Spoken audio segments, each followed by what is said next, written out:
Online classes अभ्यास 24 में मैं योगेंद्र पांडे आप सभी का एक बार पुनः हार्दिक स्वागत करता हूं। आइए आज हम चर्चा करते हैं रिसोर्स एंड डेवलपमेंट का थर्ड पार्ट, है ना, जिसके विषय में हमको पढ़ना है कि और जो मेन टॉपिक इसे हमको पढ़ना इसमें है वो है भूमि संसाधन। मिट्टी की महत्ता हम इसी आधार से लगा सकते हैं कि शिवमंगल सिंह सुमन ने कहा है, निर्मम कुम्हार की थापी से कितने रूपों में कुटी पिटी, हर बार बिखेरी गई किंतु मिट्टी हर बार नहीं मिटी। शिवमंगल सिंह सुमन ने क्या लिखा? निर्मम कुम्हार की थापी से कितने रूपों में कुटी पिटी, हर बार बिखेरी गई किंतु मिट्टी फिर भी नहीं मिटी। तो आइए चर्चा करते हैं आज हम मिट्टी के ऊपर कि मिट्टी क्या है और इसका हम संरक्षण कैसे करें। तो let's see on white board discuss about the resource land resource. चलिए कौन कौन से बिंदु हैं जिन पर हमें इसे चर्चा करनी है। तो पहला है संसाधन संरक्षण, इसको हमें करना ही करना है। दूसरा है भूमि संसाधन, फिर भारत में भूमि संसाधन की क्या कंडीशन है इसके विषय में चर्चा करेंगे। और फिर भूमि उपयोग को निर्धारित करने वाले कौन कौन से तत्व हैं, जैसे जंगल है, कृषि के लिए अनुपलब्ध जमीन है, अन्य प्रति भूमि है, अन्य कृषि योग्य भूमि है, शुद्ध बोया गया क्षेत्र है। इन सब के अतिरिक्त और किस रूप में हम जमीन का प्रयोग करते हैं, यानी भारत में भू उपयोग के प्रारूप के प्रकार, इस पर भी चर्चा करेंगे। और भू निम्नीकरण क्या है और भूमि संरक्षण के क्या उपाय हैं, और साथ में हम ये भी देखेंगे कि कैसे हम मृदा संसाधन के विषय में चर्चा करेंगे। चलिए समझते हैं। तो संसाधन संरक्षण, पहले तो हम यही जान लें, संसाधनों का उचित प्रबंधन जिससे जल, भूमि, मृदा तथा वनस्पतियां एवं मृदा का इस प्रकार प्रयोग करना कि भावी पीढ़ी की जरूरतों को भी वो पूरा कर सकें, क्या कहलाते हैं? संसाधन संरक्षण। यानी संसाधन संरक्षण वह तरीका है, वह माध्यम है, वह सिस्टम है जिसके द्वारा हम ही नहीं बल्कि हमारी आने वाली पीढ़ियां भी क्या करें, उन संसाधनों का प्रयोग कर सकें, उनका दोहन कर सकें, उनका उचित प्रयोग कर सकें, जिसका आज हम करते हैं। तो उसी को कहते हैं संसाधन संरक्षण। सबसे पहले जिस संसाधन का हम अध्ययन करने जा रहे हैं वो है भूमि संसाधन। थोड़ा सा कुछ प्रॉब्लम है गले में, ठीक है, मैनेज करिएगा। भूमि एक महत्वपूर्ण संसाधन है। प्राकृतिक वनस्पति, वन्य जीवन, मानव जीवन, आर्थिक क्रियाएं, परिवहन तथा संचार व्यवस्था भूमि पर ही आधारित है। भूमि हमारे लिए कितना महत्वपूर्ण है इसको आप यहाँ से देख सकते हैं। मतलब कि प्राकृतिक वनस्पति, वन्य जीवन, मानव जीवन, आर्थिक क्रियाएं, परिवहन तथा संचार व्यवस्था पूरी तरह से जमीन पर, मिट्टी पर, भूमि पर आधारित है। भूमि एक सीमित संसाधन है।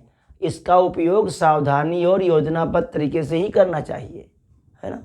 भूमि क्या है? सीमित। अरे रबड़ तो होए ना भैया कि खींच के बढ़ाई देवे, थोड़े तू ले लो। जमीन क्या है? सीमित है। इसमें इलास्टिसिटी नहीं है, रबड़ की तरह बढ़ नहीं सकती। तो इसका उचित दोहन ही क्या है? इसका बचाव है, यानी जानकारी ही बचाव है। भारत में भूमि संसाधन लगभग कितना, क्या रेशियो है, कहाँ हम जमीनों का क्या क्या उपयोग करते हैं भूमि का, देखते हैं कि लगभग 43% भूमि कृषि और उद्योग विकास के लिए सुविधाजनक है। यानी 43% ऐसी ज़मीन है जिस पर हम खेती लगाते हैं, फसल उगाते हैं, खेती करते हैं और उद्योगों का विकास करते हैं। लगभग 30% भू क्षेत्र पर विस्तृत पर्वत है। अब पहाड़ तो कोनो उद्योग लाग ना पाई, खेतियों ना हो पाई, उद्योग क्या है। और खेतियों जो होते तो उनमें सीढ़ीदार खेती, टेरेस फार्मिंग होती है, तो वहाँ पर खेती भी आसान नहीं है और वहाँ पर उद्योग लगाना भी आसान नहीं। तो 30% तो ये लगभग ना के बराबर है, जो 12मासी नदियों के प्रवाह को सुनिश्चित करते हैं। एक फायदा है, अगर पहाड़ है पर्वत है तो नदी है, और नदी है तो मैदानी क्षेत्र में फसल है, इंसान जीवित है। क्यों? क्योंकि 12 नदियाँ कहाँ से प्रवाहित होती हैं? 12 महीना पानी भरा रहा था, कहाँ से? पहाड़ों स्तरों से पनिया भैया। तो हुए पानी आवत है तो नदी हमेशा कहाँ रहती? पानी से भरी रहती। और जब पानी से नदी भरी रही तो वह पानी का नहर के माध्यम से हम खेत में ले जाए के फसल के सिंचाई कर सकी थे। तो ये तो उचित चीज़ है। पर्यटन विकास के लिए अनुकूल परिस्थितियां प्रदान करते हैं। कौन? अरे पहाड़। शिमला चला जाओ, नैनीताल चला जाओ, है ना, घूम जाओ, सब पहाड़ी क्षेत्र है। पता नहीं किस मूवी का गाना है, तालों में नैनीताल बाकी सब तलैया। कहने का मतलब क्या है? अट्रैक्शन ऑफ द ब्यूटी है। पहाड़ क्या है? अट्रैक्शन ऑफ द ब्यूटी जी। तो ये सब चीज़ें हैं। 27% पठारी भाग है, जिसमें खनिजों, जीवाश्म ईंधन और वनों का अपार संचय कोष है। मतलब नॉट अ सिंगल पीस, जमीन का एक भी टुकड़ा बेजा नहीं है, बर्बाद नहीं है। देखो, अगर 43% पर हम खेती और उद्योग लगाए थे तो 30% पर क्या है? वह खेती के लिए पानी की व्यवस्था है, पहाड़ हैं, पर्वत हैं। और यही नहीं, वहाँ पर पर्यटन डेवलपमेंट बहुत ज़्यादा है। पर्यटन उद्योग को पहाड़ों में ज़्यादा विकसित किया जा सकता है, वहाँ का सौंदर्य देख करके, है ना। अब देखिए कश्मीर की कली, जब फूल खिले एक मूवी देखी थी, पूरी मूवी ही कश्मीर पर पिक्चराइज की गई है। तो ये सब चीज़ें हैं। पहाड़ सौंदर्य के अट्रैक्शन के केंद्र हैं, सौंदर्य आकर्षण का केंद्र है। क्या? पहाड़, पर्वत, नदियाँ, झील, झरने, ये सब। 27 भाग पठारी है। पठारी है तो बेकार ना ही है, यूँ व्यवस्था है। देखो क्या है? खनिज, लोहा, KGF देखा आपने? KGF कर्नाटक कोलार की खान में, वो पठारी क्षेत्र है। जीवाश्म ईंधन, petrol, diesel, Mobil, crude oil, कच्चा तेल, ग्रीस, वैक्सीन, और यही नहीं, मोम, ये सब अब कहाँ मिलता है? सब यहाँ क्रूड ऑयल, जीवाश्म ईंधन, ये सब पेड़ पौधों से मिलता है। कोयला पहाड़ों मतलब पठारों से मिलता है। वनों का अपार संचयन कोष है। कहाँ? ये सब कहाँ मिलता है? ये सब पठारी भाग में मिलता है। कुल 27% है।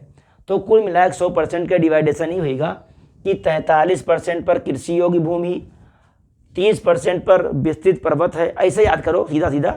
43% जो क्षेत्रों पर खेती और उद्योग लाग हैं, यानी मानो कि अच्छे के लिए है। 30% पर पहाड़, पर्वत, झील, झरना, और 27% भाग पठारी है जहाँ पर खेती नहीं हो सकता है। तो वहाँ कहाँ मिला था? खनिज है, जीवाश्म ईंधन है, वन है, इत्यादि। अब जमीन का उपयोग क्या है भाई? भौगोलिक प्रक्रिया के अनुसार भूमि का प्रयोग विभिन्न आर्थिक गतिविधियों के लिए किया जाता है। अन्य या भिन्न भिन्न आर्थिक गतिविधियों के लिए हम जमीन का प्रयोग करते हैं। उद्योग लगावे के तो कहाँ लगेबो? आसमान में तो लागी ना, पृथ्वी पर लागी, जमीन पर लागी। सड़क बनावे के तो कहाँ बनी? अरे भैया धरती पर बनी। हैंगिंग सड़क तो बन नहीं सकत है, कहूँ ना कहूँ तो बेस चाहिए। रेलवे लाइन बिछावे के तो कहाँ बिछेबो? जमीन पर बिछेबो। स्कूल बनी तो कहाँ बनी? जमीन पर बनी। तो खेती कहाँ करबो? जमीन पर करबो। चलबो कहाँ? जमीन पर। कुल मिलाए कहे मतलब ये है कि सारा काम हमको कहाँ करना है? सारा काम हमको जमीन पर करना है। इसलिए भूमि का प्रयोग विभिन्न आर्थिक गतिविधियों के रूप में किया जाता है। बस पढ़ने का तरीका है, पढ़िए। भूमि उपयोग को निर्धारित करने वाले तत्व। अब हम कैसे जानबे कि कौन जमीन ज़्यादा उपयोगी है, कौन जमीन कम उपयोगी है? तो देखो, वन, सबसे पहले जंगल। जंगल बात चली है, पता चला है, चड्डी पहन के फूल खिला है जी। मोगली एक सीरियल आया करता था, अब भी आता होगा, देखिएगा, द जंगल बुक। हाँ, रुपयार्ड किपलिंग की किताब है द जंगल बुक, उसी में मोगली वाली कहानी है। तो जंगल यानी वन, पेड़ों से आच्छादित एक विशाल क्षेत्र जो वर्षा, औषधि और लकड़ी आपूर्ति का स्रोत है। जंगल क्या करते हैं? पक्षियों के लिए आश्रय का काम करते हैं, वर्षा में उपयोगी हैं, औषधि के भंडार हैं। देखो, राम जी चला गे रहा ऋषमुख पर हुआ, अरे राम जी कहाँ चला गे रहा? जंगल कौन रहा? बाहर गे रहा। वहाँ से गए कहीं कि जाओ सुसेन वैद्य का बुला लेके आए, भाई सुसेन वैद्य को बुलाओ, वही उस औषधि को बता पाएंगे कि क्या है। तो जब हनुमान जी को उस औषधि के विषय में बताया गया कि वहाँ आप जाएंगे तो उस औषधि में एक विशेष प्रकार की चमक रहेगी, हुआ गे तो रावण के माया से वो सब चमके लाग जक्के मियर। अब हनुमान जी तो तंग हो गए, ये क्या होगा दादा, ये कौन ले जाए हम में। तो परेशान नहीं हुए वो, वही कहीं यह बात ना ठिकाई, यह काम करो पूरा फैक्ट्री उठाए ले चलो, दवावा कहे पूरा फैक्ट्री लायक यहाँ स्टेबल कही दो, कहाँ लंका में। अब जो हुआ जरूरत हुई तो उन्हें ले ले हैं सुसेन वैद्य। तो हनुमान जी क्या कहें, हनुमान जी दोबारा राम से पूछने नहीं है कि मैं नहीं मिल रहा तो मैं क्या करूं।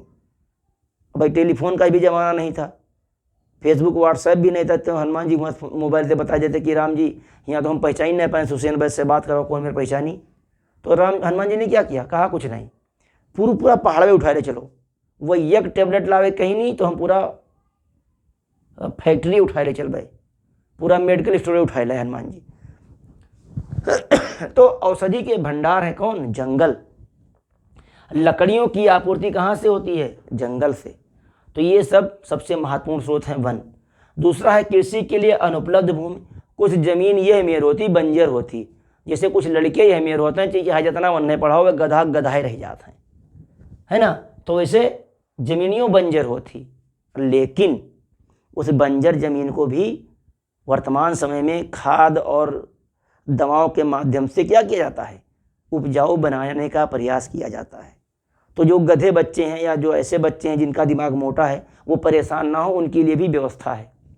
उनका भी दिमाग बहुत तेज होएगा, उनका दिमाग कंप्यूटर से भी तेज चलेगा। बस क्या करें, अनवरत प्रयास करें और सकारात्मक प्रयास करें, रील्स ना बनावें, बस ना रील्स बनावें ना रील्स देखें। तो बंजर भूमि जिसका उपयोग गैर कृषि प्रयोजनों में लगाई गई भूमि जैसे इमारतें, सड़कें, उद्योग आदि।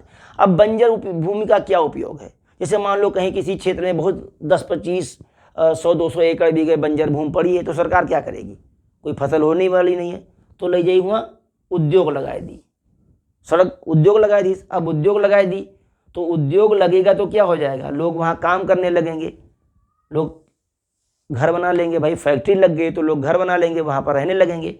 अब लोगों को आने जाने के लिए सड़क की ज़रूरत पड़ेगी तो वहाँ पर सड़क का भी डेवलपमेंट हो जाएगा, फिर धीरे धीरे स्कूल भी बन जाएगा, धीरे धीरे सड़क मतलब हॉस्पिटल भी बन जाएगा। मतलब जो भी नीड की चीज़ें हैं उस बंजर वाली ज़मीन पर हम उसका उपयोग कर सकते हैं, जो ज़मीन अनुपजाऊ है। फिर अन्य प्रतिभूमि ये क्या होती है, जिस ज़मीन पर 1 से 5 वर्ष तक खेती नहीं की जाती है, वो का परती कहा जाता है। परती तो जो गांव में बच्चे रहते हैं वो परती ज़मीन जानत हैं, परती, पलिहर, बंजर ये सब जानत हैं। परती के मतलब, पलिहर का मतलब ये होगा कि जैसे 1 साल छोड़ दियन, 6 महीना हम का जोतन नहीं, उसमें हमने 6 महीने में कोई फसल नहीं उगाई तो पलिहर होगा, यानी अगले 6ठे महीने बाद हम उसको जोत उत करके बढ़िया बना करके उसमें फसल ले सकते हैं। परती का मतलब भाई 1 साल और 5 साल के बीच में हम छोड़ दिए, मन खेती नहीं किया तो का होगा वो परती होगा। बंजर का मतलब जब बहुत दिनों से लगभग 2, 10, 20, 50 सालों से इस पर कोई खेती नहीं की गई तो क्या हो गई, वो बंजर जमीन है। दूसरी अन्य कृषि योग्य भूमि क्या है, अस्थायी चारागाहों तथा अन्य गोचर भूमि, विविध वृक्षों, वृक्ष फसलों तथा उपवन के लिए अधीन भूमि क्या है, अन्य कृषि योग्य भूमि।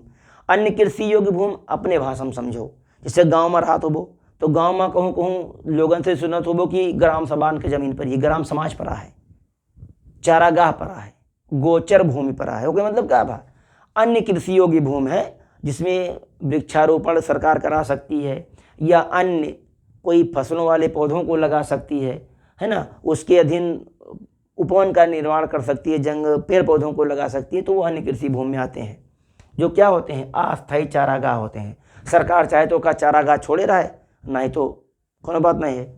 और चारागाह रही तो मैंने बहल्ला चढ़िए, ऐसा बहल्ला बहुत आवत है भैया गाँव में, देखो बहल्ला तो पूछो ना, खेती बाड़ी सब नष्ट करके धई दी।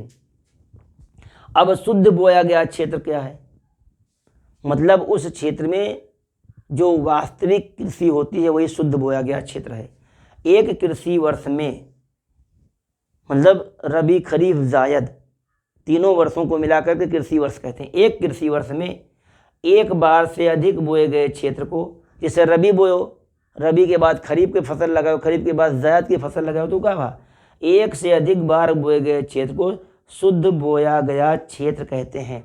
आप कमेंट बॉक्स में बताएंगे कि रबी की प्रमुख फसल कौन सी है, खरीफ की प्रमुख फसल कौन सी है और जायद की प्रमुख फसल कौन सी है। 3 मुख्य फसलें भारतीय मानसून में उगाई जाती हैं। तो रबी की फसल में, खरीफ की फसल में और जायद की फसल में कौन कौन सी फसलें उगाई जाती हैं, ये आप कमेंट बॉक्स में लिखेंगे। भारत में भूमि उपयोग प्रारूप के प्रकार, अब कौन मेयर भी भूमि का उपयोग होता है इंडिया में, देखो भाई, भूमि उपयोग को निर्धारित करने वाले तत्वों में भौतिक कारक, कौन कौन से भौतिक कारक हैं, भू आकृति, मृदा, जलवायु तथा मानवीय कारक। मानवीय कारक में क्या होता है, जैसे जनसंख्या घनत्व है, उद्योग क्षमता है, संस्कृति और परंपरा है, ये सब भूमि उपयोग के प्रारूप हैं, प्रकार हैं। अब देखो, जैसे भू आकृति, जहाँ जमीन उबड़ खाबड़ हुई, ऊंच नीच हुई, पहाड़ टीला टप्पड़ हुई, वहाँ जनसंख्या कम निवास करी, कारण वहाँ खेती करब आसान नहीं है, वहाँ मोटरसाइकिल स्टंट करब नहीं आसान है, वहाँ गाड़ी ड्राइव करब टफ टास्क है। मिट्टी, जहाँ मिट्टी खराब है, अब राजस्थान में धान बैठाई लेबो ना हो पाई भाई। जलवायु, जलवायु क्या है, जलवायु क्या है, यानी लंबे समय तक पाई जाने वाली समान मौसमीय दशाओं को जलवायु कहते हैं। मौसम, प्रतिक्षण बदलने वाली मौसमीय दशाओं को मौसम कहते हैं। मौसम की तरह तुम भी बदल तो जाओ, क्या है, मौसम की तरह तुम भी बदल तो ना जाओगे, इसे कोई गाना है ऐसे। लेकिन जलवायु क्या है, लंबे समय तक पाई जाने वाली एक समान मौसम की दशाओं को जलवायु कहते हैं। जैसे भारत की जलवायु क्या है, मानसूनी है, जबकि मौसम, अभी देखिए सुबह बारिश हो रही थी इतनी तेज, अभी बारिश निकल गई, अभी धूप निकल आए तो तेज गर्मी होने लगेगी, तो क्या है, मौसम जी। तथा मानवीय कारक, मनई का करत है, मनई कम दुष्ट नहीं, यू देखो का करत है। सबसे बड़ा काम तो याद है, जनसंख्या बढ़ाए हैं, जनसंख्या घनत्व, ये मैदानी भागों में सबसे ज़्यादा। प्रौद्योगिकी क्षमता, अब जनसंख्या बढ़ी तो उसके लिए हर चीज़ की उपलब्धता चाहिए, कपड़ा चाहिए, लत्ता चाहिए, है ना, मोटर गाड़ी, घोड़ा गाड़ी, ये सब चाहिए, तो उसके लिए क्या लागी, उद्योग लागी, तेल साबुन ये सब लागी ना। जनसंख्या बढ़ी तो भैया उसके लिए उद्योग लगावा जी, तब तो उनकी आवश्यकता फुलफिल हुई। अब जब जनसंख्या रहेगी तो उसकी अपनी कोई संस्कृति रहेगी, उसका अपना कोई कल्चर है। जैसे हिंदुओं का कल्चर अलग है, इस्लामिक कल्चर अलग है, ईसाइयों का कल्चर अलग है ना। जैसे इस्लाम में महिलाएं बुर्का डालती हैं, पूरे शरीर को ढक के रहती हैं। हिंदू धर्म में महिलाएं साड़ी पहनती हैं, वो लंबा सा घूंघट की आड़ से दिलवर का दीदार अधूरा रहता है, नहीं मतलब घूंघट डालती हैं। और ये हमारी संस्कृति है। हमारे यहाँ कोई बड़ा आता है तो हम उसको प्रणाम करते हैं, जयराम जी नमस्कार, चरण स्पर्श करते हैं। इस्लाम में क्या, अस्सलाम वालेकुम, वालेकुम अस्सलाम, है ना, नमस्ते, इस तरीके से। और क्या कहते हैं इसको, ईसाई कल्चर में क्या है, good morning, good afternoon, good evening, मतलब हर चीज़ से अलग अलग कल्चर, अलग संस्कृति। परंपराएं क्या हैं, ऐसी बहुत सारी परंपराएं हैं। जैसे हमारे हिंदू धर्म में दुर्गा पूजा है, इस्लाम में मुहर्रम है, ताजिया है, मुहर्रम है, ईद है, बकरीद है। हमारे यहाँ दुर्गा पूजा, दीपावली, होली है कि नहीं, ये सब क्या है, ये सब हमारी परंपराएं, हमारे 30 त्यौहार हैं। परंपरा है कि भैया हमारे यहाँ 5 साल के अंदर ही लड़का का मूड़न हुई, ओकरे पहले नहीं हो सका तो ओकरे बाद में ना हुई। परंपरा है, प्रथा है, चली आ रही है, लोग फॉलो करते हैं, आदि शामिल होते हैं। तो इस तरीके से क्या है, ये भारत में भूमि के प्रयोग के कारक हैं। आइए, भूमि निम्नीकरण यानी जमीन को नुकसान, निम्न माने नीच, तुच्छ, तो जमीन को तुच्छ का कौन कौन से कारण है जिससे जमीन निम्न अवस्था में आ जाती है, तुच्छ अवस्था में पहुंच जाती है, मतलब जमीन खराब हो जाती है, उसकी उर्वरा शक्ति क्षीण हो जाती है। तो क्या क्या करते हैं तब ऐसा होता है, तो सबसे पहले तो खुदाई, खनन, चाहे जौन चीज़ खुदबो खराब है होए है, चाहे जौन चीज़ में खोद बूद करबो खराब है होए है, तो खनन करेंगे, मिट्टी निकाल रहे हैं तो जो उपजाऊ मिट्टी है वो बाहर चली जाएगी, फिर वो खेत क्या हो जाएगा, बेकार। अतिचारण मतलब अत्यधिक जो बहला घूमते रहते हैं पशु, उनके अत्यधिक चारण से भी क्या होती है, अत्यधिक चरने से भी मिट्टी क्या होती है, खराब होती है। कैसे? मिट्टी के ऊपर घास की लेयर होती है, घास को जब ज़्यादा चर लिया जाता है तो बरसात के समय मिट्टी बह जाती है। अत्यधिक सिंचाई करबो तब वो मिट्टी की जो उपजाऊ परत है वो बहेगी। औद्योगिक प्रदूषण, बहुत सारे उद्योग धंधे लगे होते हैं तो उनका भी प्रभाव खेतों पर, मिट्टी पर पड़ता है, जिससे मिट्टी या तो उसकी एसिड बढ़ जाएगी, उसका बेस बढ़ जाएगा, यानी उसके पीएच मान में डिस्टर्बेंस हो जाएगा, तब भी मिट्टी क्या हो जाएगी, खराब हो जाएगी। वनोन्मूलन, सबसे बड़ा काम जंगल काट दो। जंगल काटने का सबसे बड़ा काम मिट्टी के निम्नीकरण में सहायक मतलब उत्तरदायी है। तो ये 5 कारण, खनन, अतिचारण, अतिसिंचाई, औद्योगिक प्रदूषण और वनोन्मूलन, ये सब क्या है, ये सब मिट्टी को उसकी उर्वरा शक्ति को समाप्त करने के कारक हैं। आइए देखते हैं इसका संरक्षण कैसे करें। ये तो होएगा बवाल, आफत, मिट्टी के ऊपर आफत आ गई, अब कहीं मिट्टी के तबीयत खराब भा, तब ये कहीं अब इलाज हुई। इलाज क्या हुई, अब जब मिट्टी की तबीयत खराब हुई तो मिट्टी को हम लैब में ले गए, उसमें हमने देखा, वहाँ पर मिट्टी की जांच हुई, कौन कौन सी दवा लगेगी उसमें, कौन कौन से उर्वरक उसमें लगाए जाएंगे, इस तरीके से।